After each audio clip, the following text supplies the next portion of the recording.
Great. So let's look at the first question. Select all the hardware components required to execute a program. So CPU and RAM.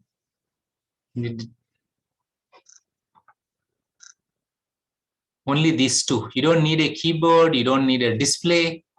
Can you give me an example of a computing system without a keyboard? Now think of a robot or Google servers or robot. So a robot doesn't require any display. You can use, like, for example, Amazon this Echo. You can Alexa. You can just give voice commands, voice search, voice commands. We don't need a keyboard. Keyboard is just an input device. You don't need any keyboard.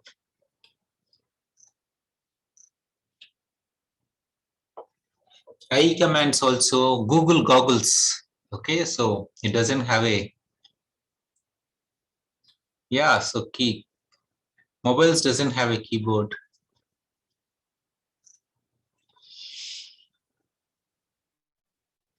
No, not C and D. Keyboard and display, they are not required for a program to execute. Only CPU and RAM. Without memory, how can you execute? All the instructions, that is lecture 1. So much emphasis on lecture 1 and the first tutorial, that any program, the instructions of a program are there on the hard disk in the A.out. When you give a program for execution, the instructions of the program are loaded into memory, and they are loaded into the memory, and the CPU fetches those instructions and executes. So RAM is required. How many of you got this?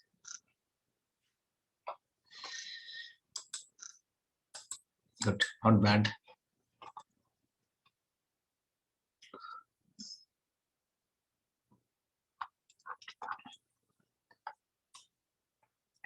Select all the correct answers from the below. A pointer contains the address of a variable in the memory. Yes or no?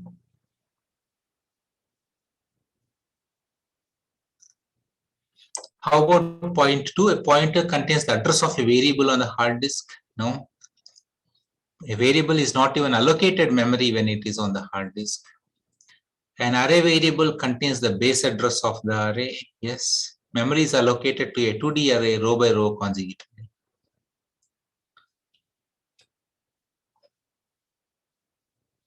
Good, good. This question all of you should be able to understand. Answer. No partial marks.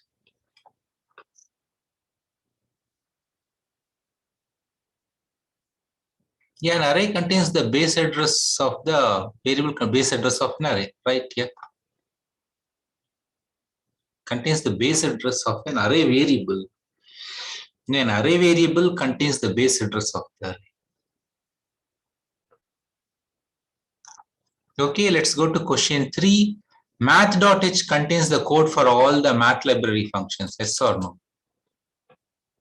What does it contain?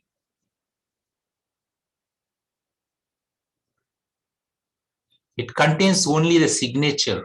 The signature of a function consists of the type of the parameters being passed to the function and the return type of the function. We have looked at it in detail, right? Do you recall that we went to the math.h include file? We looked at sqrt, we looked at the parameters. It doesn't contain the code. Where is the code present? Code is present not in math.h, it is present somewhere else, lib. There is a math library, in that it will be present. There is a math library, it will be present in that library.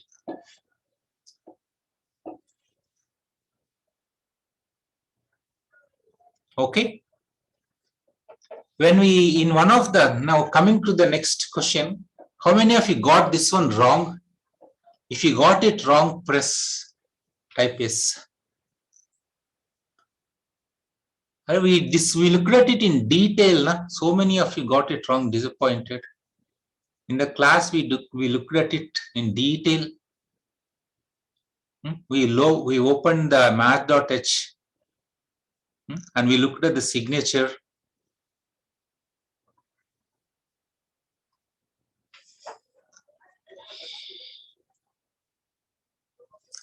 Okay, hash define statement declares a new variable. When we say hash define, pi 3.17 or whatever, 3.414, what do you get? What happens wherever we use pi? Wherever we use pi, what happens? Pi is replaced with that constant. On the contrary, if we have a variable, does variable is allocated memory? And can we change the variable as the program runs? Yeah, we can change the variable as the program runs. So that's why hash define statement doesn't declare a new variable. It's just a macro constant.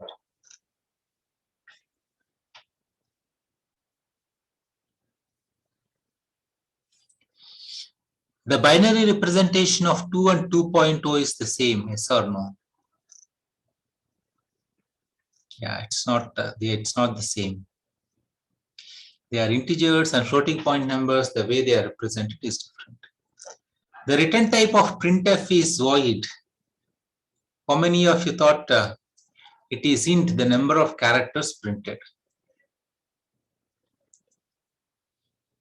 So in the whole of the exam, this is the only question I didn't discuss in the class. Everything else I have discussed. The return type of printf is not void. It is the number of characters printed on the screen. Okay.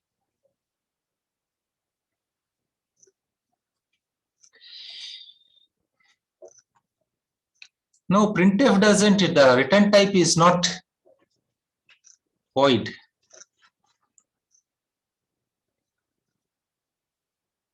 The return type of printf is not void. It is the number of characters printed. So let's see, I have written one code for, let's use the same code.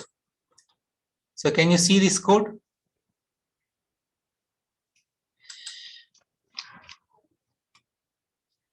If you run this code, so printf, the return type of printf, it will be ignored. We are ignoring them, but you can store the return value in a variable, and when you print it, it shows the number of characters displayed on the screen. Let's compile this program and see what happens.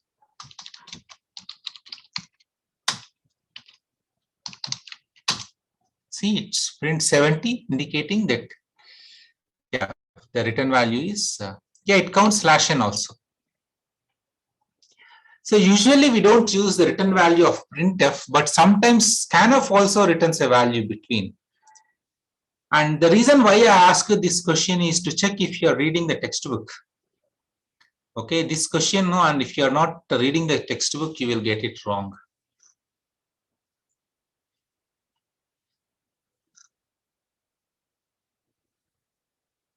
Why was the hello statement printed? That's what printf does now. Printf, there are multiple effects. We asked it when the function of printf is to print, and along with that, it can give some return value. The return value that it returns is the number of characters printed on the screen. What does scanf return? You read the textbook, Rohan.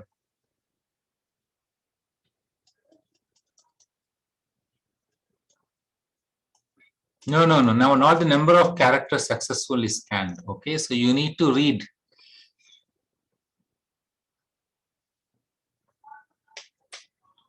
What if you don't want to print? Don't use printf statement.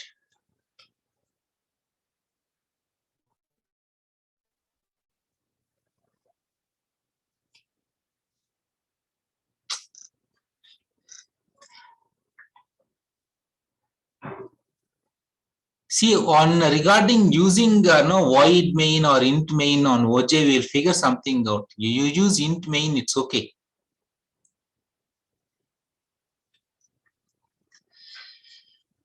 Okay, so you're all good on this printf statement.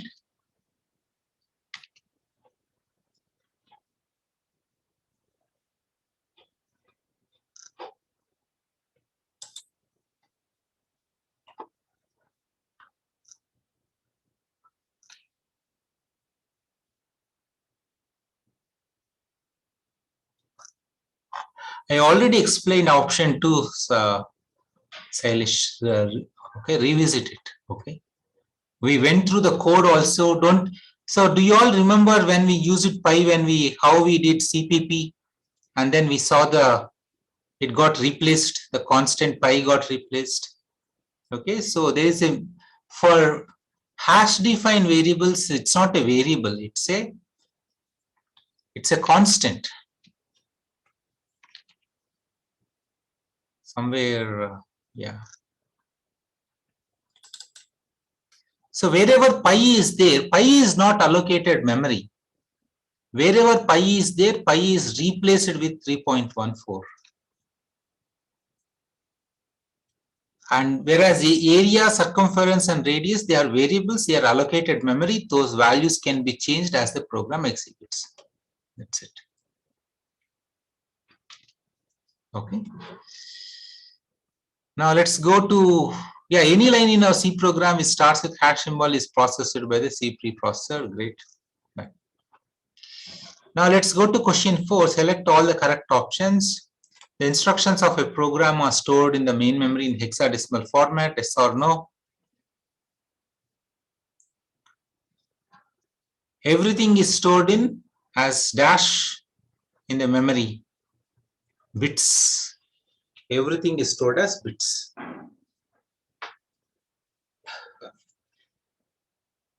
We use hexadecimal representation for readability and convenience. Like for example, the characters that you see on the screen, the whole screen is represented in bits. Okay. No, I told you, sir, at that time, again, when the discussion is going on at that time, I don't know how many of you recall. I said that hexadecimal is for our readability, but everything is stored in bits.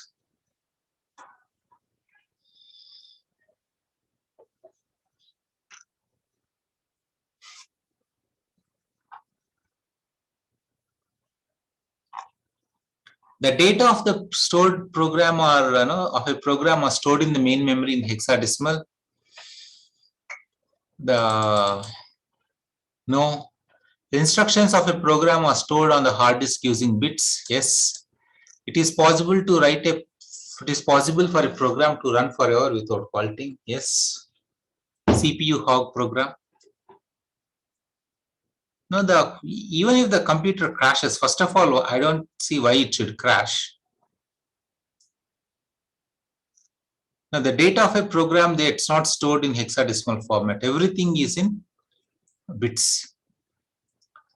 You can write a program, CPU hog.c. It runs forever. CPU hog.c, it runs forever. We have seen that.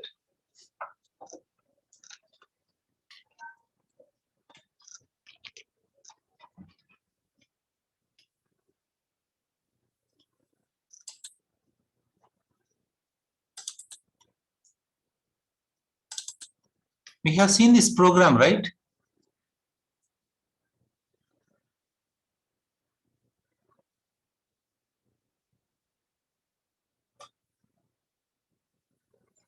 Yeah, so this program runs forever.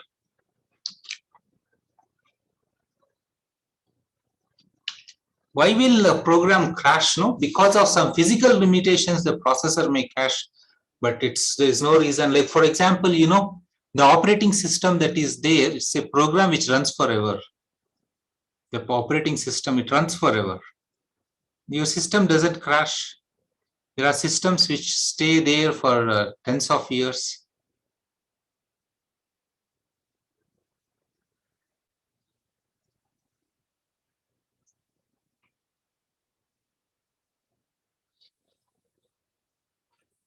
Okay. Shall we go to question 5?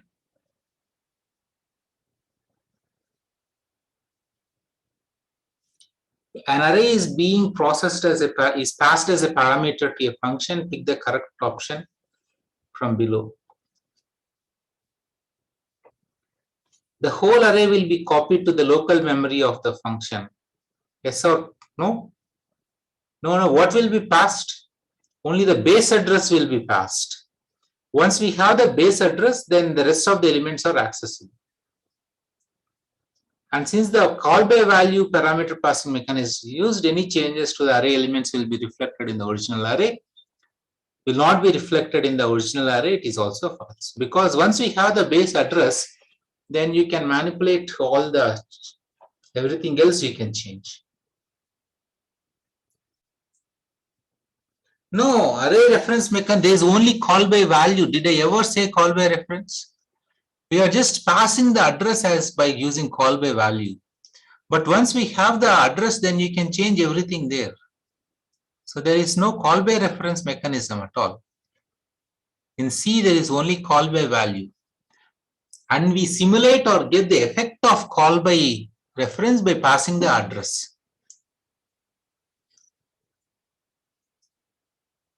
No, fifth question, that's what, yeah.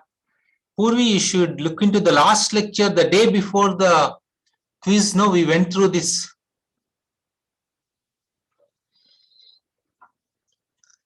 How many of you? No, we went through different ways. We did GDB, we did lots of stuff. So please watch that video, that review video again. Okay, because these MCQs,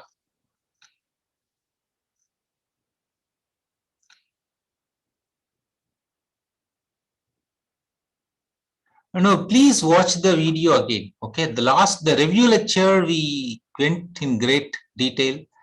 So please watch, and maybe at some other point I will take a tutorial session where I will try to clarify again. The MCQs are very confusing. See, what I want is, I want you to have superb clarity of thought. Okay, not some vague answer. You should be confident. You should have super clarity of thought. So that's the reason the questions are posed like this. Unless you have the clarity of thought, you'll not get it.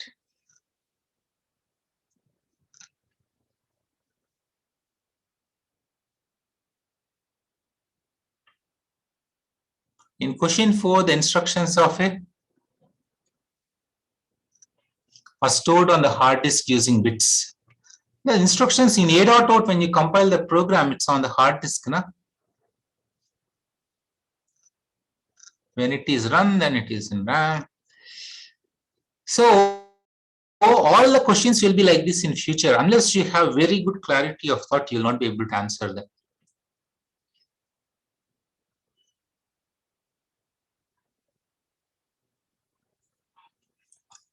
No, that's all, guys. I want to an array variable again, Sailesh. No, we did a lot of review on the day before the exam. Okay, did you watch them, Sailesh? All the videos carefully. The lecture, did you pay attention? We used GDB. We did so many things to get to the core of the ideas.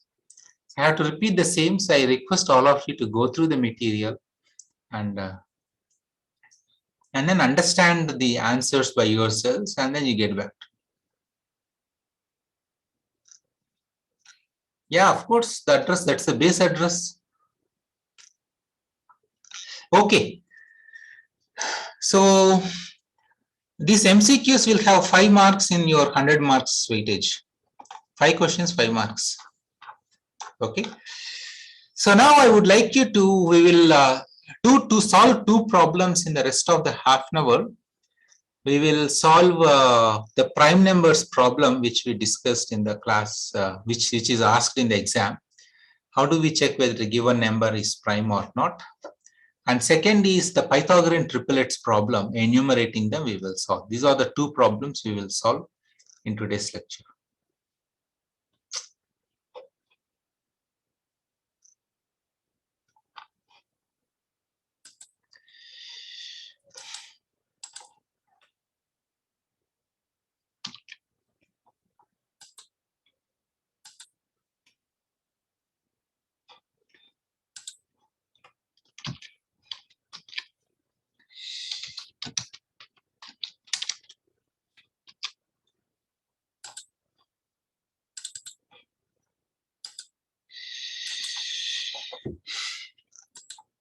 Okay, so we want to, how do we so the problem is, so we are given, so we have to check whether a given number is prime or not. So we read an element n, and 2 is not an element. From keyboard we read some positive number into variable n, and what we want to check is, in order to check whether 2 is whether n is prime or not, mathematically speaking, we look at all the variables, all the integers between 2 to n minus 1, and what should be the condition if n is not a prime? For n is prime, let's say if n is prime, then the remainder I should not be a factor of n for all values of I. That means when we divide n with I, the remainder should be equal to 0. Yes or no? Should not be equal to 0. n% I, it should not be equal to 0 for any I that lies between 2 to n minus 1. Is this okay? Is this condition okay, that for all values of I between 2 and n minus 1, if you compute n% I, the I should not be a factor, so that means the remainder should not be equal to 0. So let's see how we go about doing this.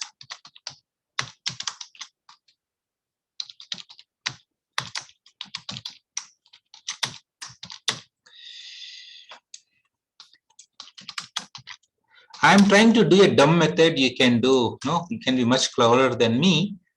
So the way we do is, let's first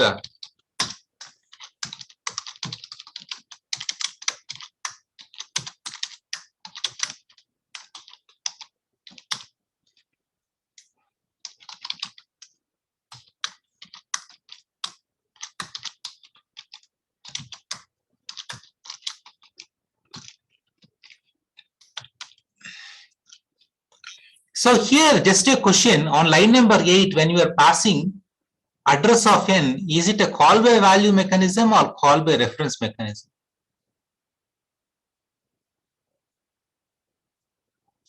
Call by reference. No, we are passing just the address. It is call by value. There is nothing like call by reference. We are just passing the address of n as call by value mechanism. Like for example, if you want to do this, I'm getting distracted, but maybe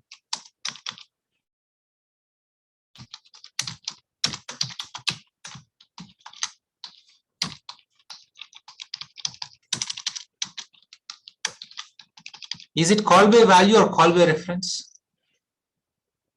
Now we are just passing the address of the variable n to scanf. It's all call by value. There is never call by reference. But since it has the address, it will be able to modify the variable n. Call by reference in C doesn't exist.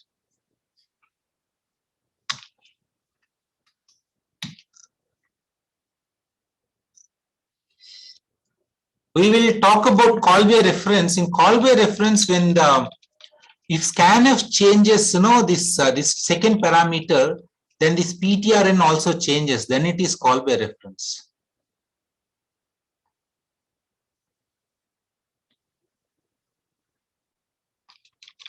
So let's say we are writing our own scanf. Okay. So whatever, this there is some parameter here, and there is int start ptr.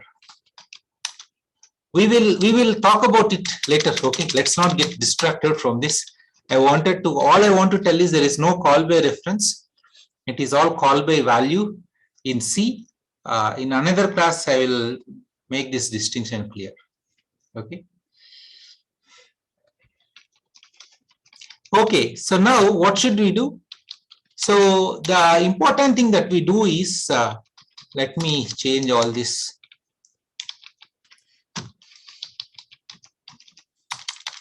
This is the original code. Don't get lost on the call by value and call by reference. We will get back to it in the next class maybe. I'll clarify that. So now our idea is initially when we think that that n is not a prime number, we think it is a prime, okay, and we find evidence to the contrary.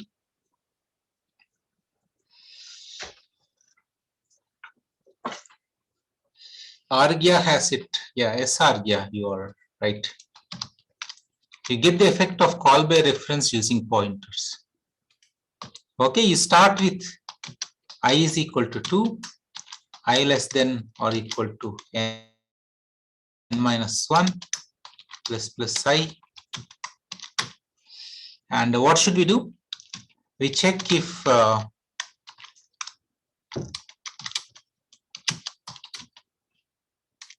it is equal to 0, then what do? We change our mind. So we found a factor for n. If we found a factor for n, we change our mind. How do we change our mind? How do we change our mind? How do you make a note that we have changed our mind? We make is underscore prime is equal to 0. Okay.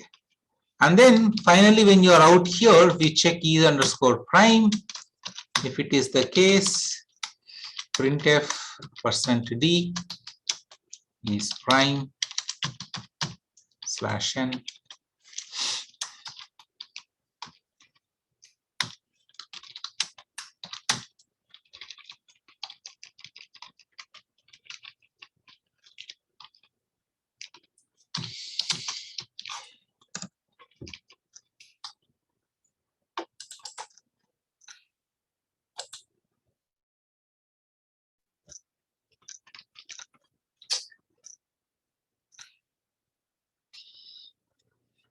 Does this code work? Is this correct?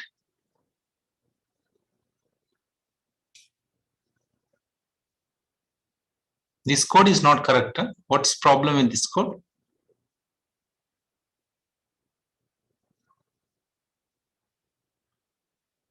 Two is prime. Huh? Okay, let's see. So at least one, there is a problem. There is a, if it is 1, then maybe we can say something like no, if n is equal to 1, then what should we do? We will say printf 1 is neither prime nor composite.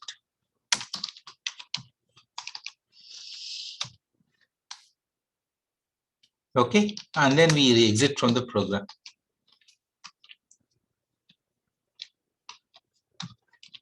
In order to keep you all happy, we'll have something like this. Now that this work, if you run this program, is this program correct? There could be some optimizations. Exit on line number 12, when we say exit, that means we exit from the program. We can also use return. We can also just say return 0. Both will work. It won't enter into the for loop. We will exit from the program. So either we can use line 12 or line 13. It's okay. For the time being, both are the same. You don't need to worry.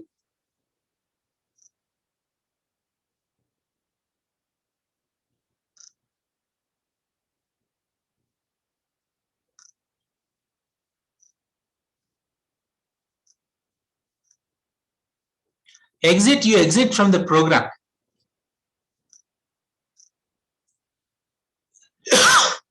Okay, let's run the program and see what happens.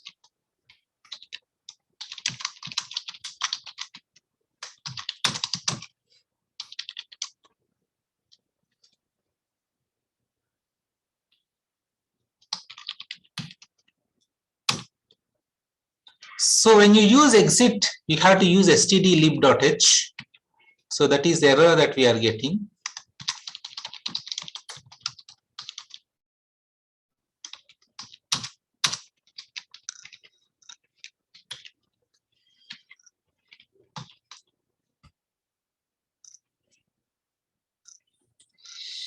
GCC prime.c.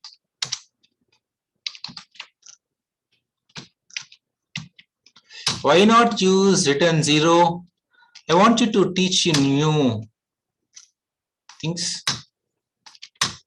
11 is prime, 2 is prime.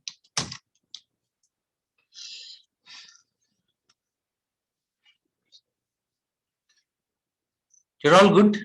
This one, is it's working? The code is working? Enter 55576.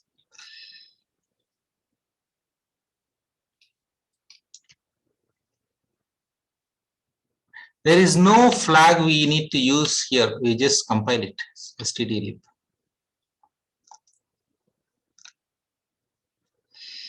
Okay. All right.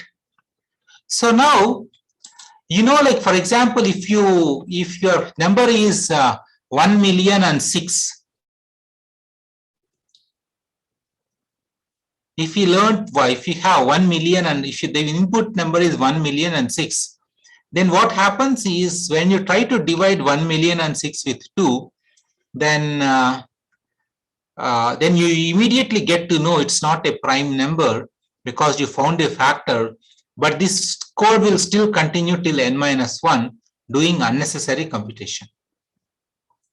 Okay? Are you all with me that this code is not optimal because even after finding a factor, you continue. It is logically correct, but it is not optimal. So one way of doing it is you can say go to L1, you come out of the, so L1, you come out of the for loop. This is one way of doing it by using a go to statement. The other way of doing it is you will have a break statement. When you do a break, that means you go to the enclosing loop. In this case, it is a for loop. So you come out of the for loop. This is a break statement. You see, there are two ways of doing it. One is the go to statement. The other is the break statement. Break statement, you will break out from the enclosing for loop. Or it can be even be while loop. You will come out of that while. You can place a counter. There are many things you can do. Are you all with me here?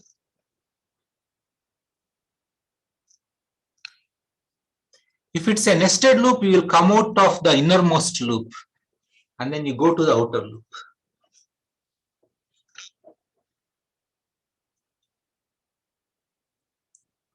Are you all happy with the prime numbers code? Does this make sense? The important idea, the algorithmic idea that I want you to understand is this. What is the important algorithmic idea? Gaurav, you should read about ++i. It's very, very simple thing. You just increment variable. That's it.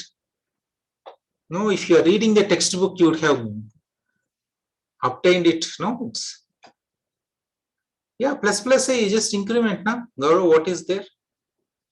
There are many other implications, but it's but the simplest thing is ++i increments. We are not using I less than or equal to, there is this n-1, guys. I is less than or equal to format document is less than or equal to n-1.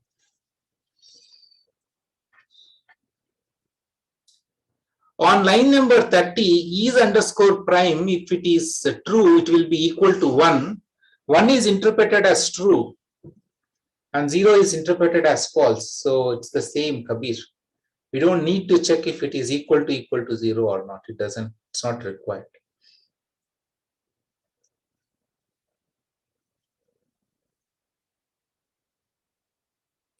You exit from the program. That's it. Your program terminates.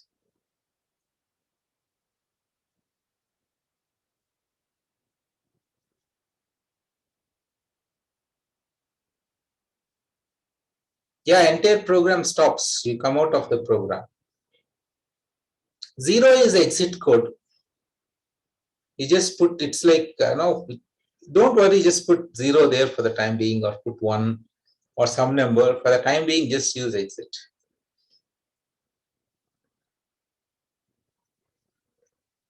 You can use exit 1 also.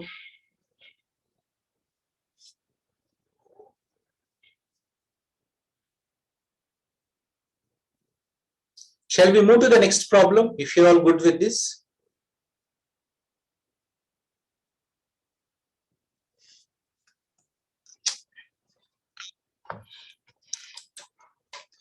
See what is required. So there are a couple of optimizations we can do. So right now we are checking, no, if I is we are going till this one, but can we still just go till n by 2? Will it still work? If we go till n by 2, it should work. Why it should work, you check. Or there's a better thing is square root of n. So this is an improvement from, from this is the first estimate, this is the second, this is the third, and the question for you is why is 2 and 3 are also valid.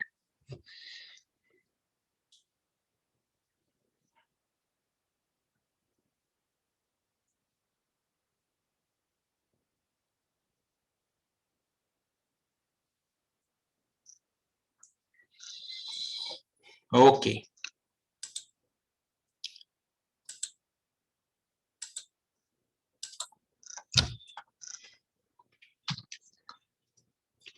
Now we are doing the next problem, which is on. So we want to enumerate. So we want to enumerate all Pythagorean triplets. So what we do is we start with the hypotenuse. We try different values of hypotenuse. We try the hypotenuse value as 1, 2, 3, 4, so on up to something. Okay. And whenever as we keep going, trying out different values of hypotenuse, whenever we hit a good hypotenuse value, like for example, if 2 is a hypotenuse, then we increment a counter called as, let's call it as number of triplets. So whenever we hit a hypotenuse, we increment this variable number of triplets.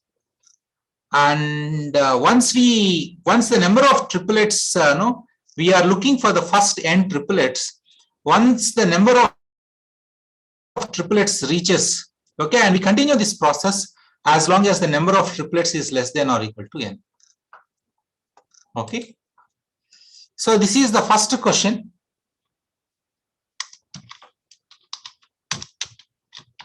So our goal is this std.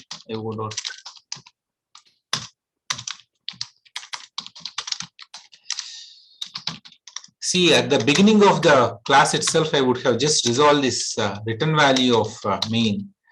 I thought it's not at all important, but you're just stuck there forever.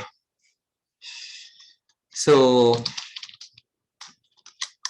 the core thing is algorithmic logic and important ideas, but but sometimes you get distracted by some details.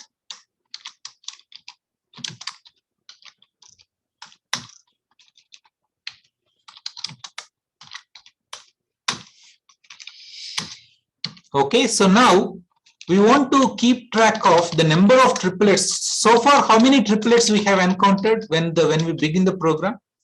How many triplets? The number of triplets are 0 when we begin the program. And we use a very dumb method. I'm sure some of you have a very good way of doing it. So what we want to do is we want to continue to, our search continues as long as the number of triplets is less than or equal to n, because we want to find the first n triplets. Our search continues. Are you all with me here? So our search continues as long as, and one more thing, so we have a hypotenuse.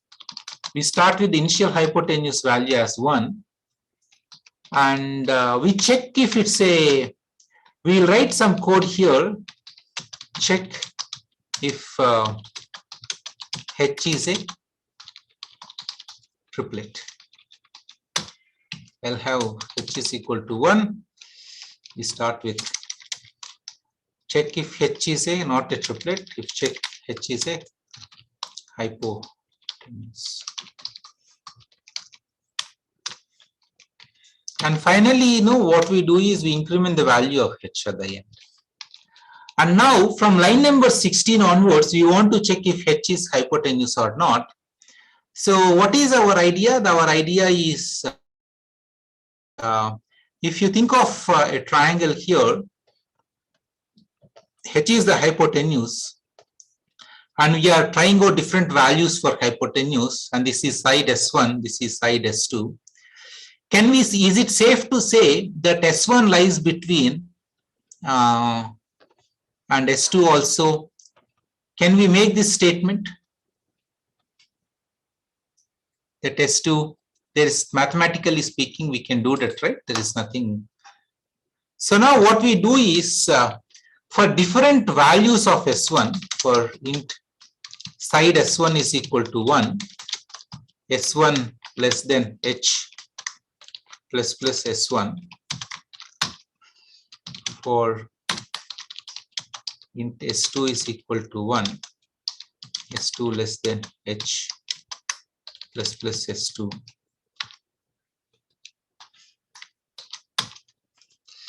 And what is the condition we check? Is S1 star S1 plus S2 star S2 equal to H star H, printf %d triplet %d, S1 is equal to %d,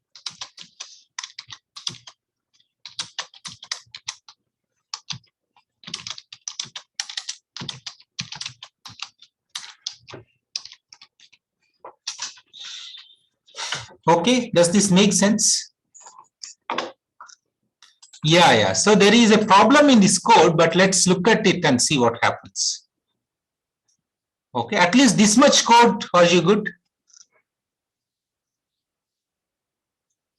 What are we doing here?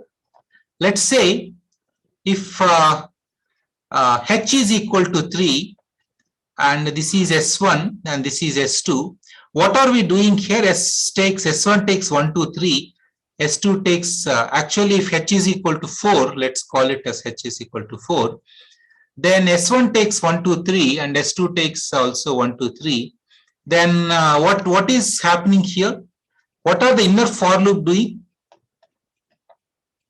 What is the inner for loop doing? It is trying out all the possibilities in this table, all the possible S1, S2 values in this table. Is it trying out column wise or row wise? Is it trying out column wise or row wise? We are trying out row wise. We are first trying out every row. So for, you fix a value for S1 and you try different values for S2.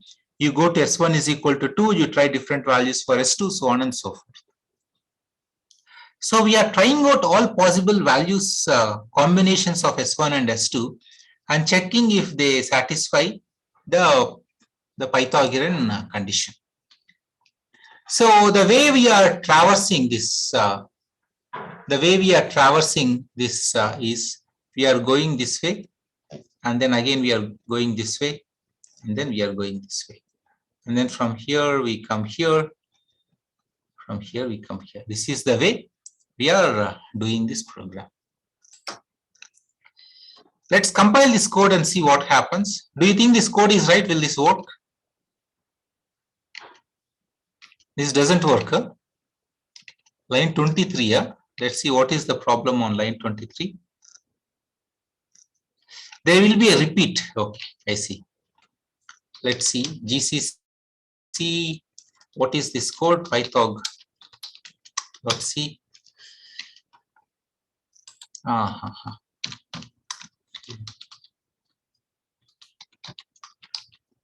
Number of triplets. We found a triplet. So number.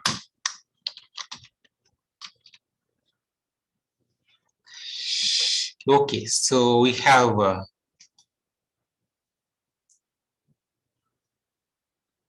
1, 2, 3, 4, S1, S2H. Decrease. What decrease? Let's run and see.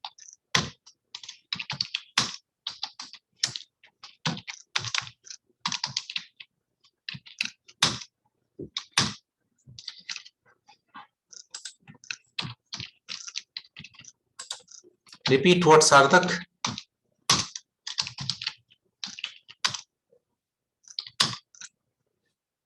So triplet 0. So what is the problem in this code? Okay. So 3, 4 and 4, 3 triplets got repeated. So how can we solve this problem? That is the reason why it got repeated is, the reason why it got repeated. We can kind of slightly optimize this program. If you look at this iteration, is this necessary? See, we are revisiting the same, 1, 3 and 3, 1, 3, 4, we are trying 1, 2, 2, 1, both again and again. But instead, is it possible for us to kind of just look at the upper triangular matrix, just visit here, from there come visit here, from there come visit here?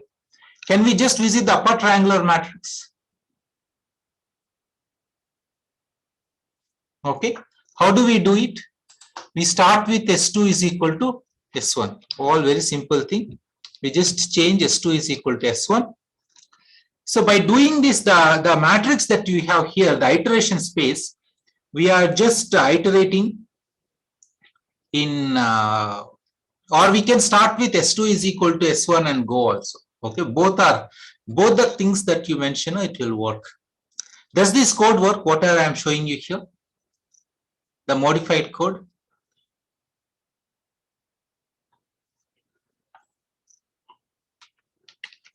Let's run this program.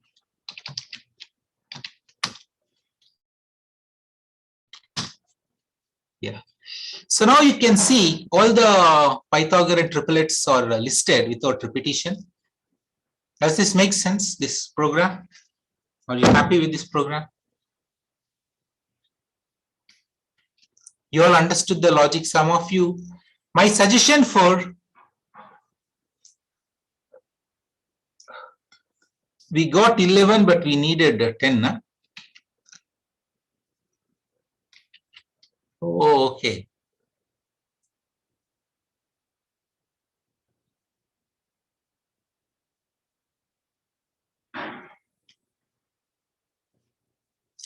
Oh, that is because we set number of triplets is equal to 0. If I just make it 1, no, if I just have to make it number of triplets equal to 1, that will solve the problem.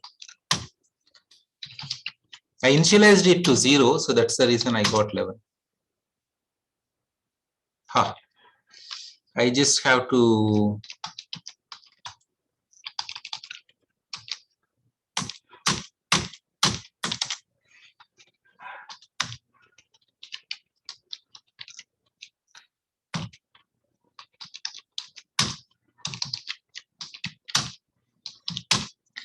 yeah. No, there are different ways of looking at it. So, but I did one way. So I just started with the number of triplets count. I made it equal to 1. But maybe a better way of doing it is to make it equal to 0 and and do it.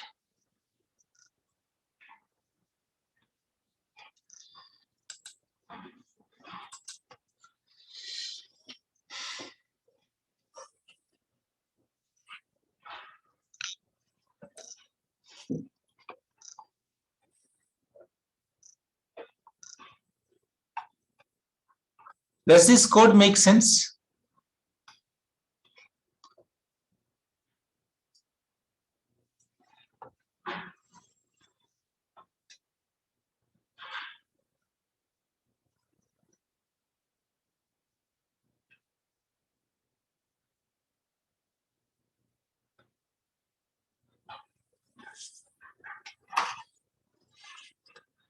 There is a question, I don't know the formula business for, there is a particular thing that what we are trying to do here,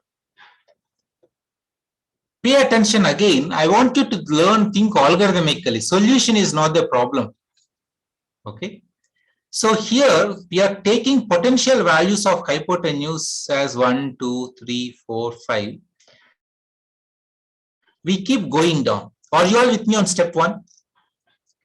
That we want to try out different values of hypotenuse. And whenever we hit a hypotenuse, this is hypotenuse, this is hypotenuse, this is hypotenuse. What do we do? Whenever we hit a hypotenuse, we increment the number of triplets. There's a counter, we increment the counter. I hope you're all with me on this. Now, this is side S1 and this is side S2. And we know if you look at side S1 is always less than hypotenuse. And is it safe to assume that S1 is less than or equal to S2 is less than or equal to H? Because if the sides are other way around, the two triangles are, they are what do you call, equivalent or what to each other. So we just use this. We just switch the sides, and this is the idea that we are using. And we are writing this in the form of this whole idea. We are expressing it using loops.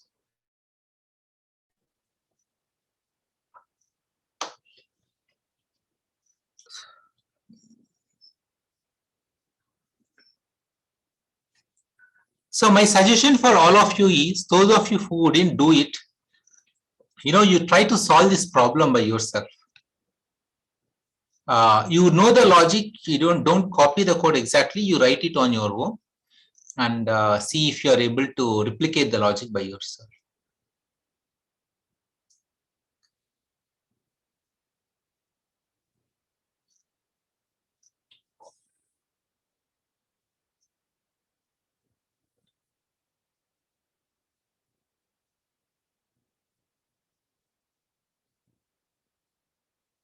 Okay, so that's all I have for you today.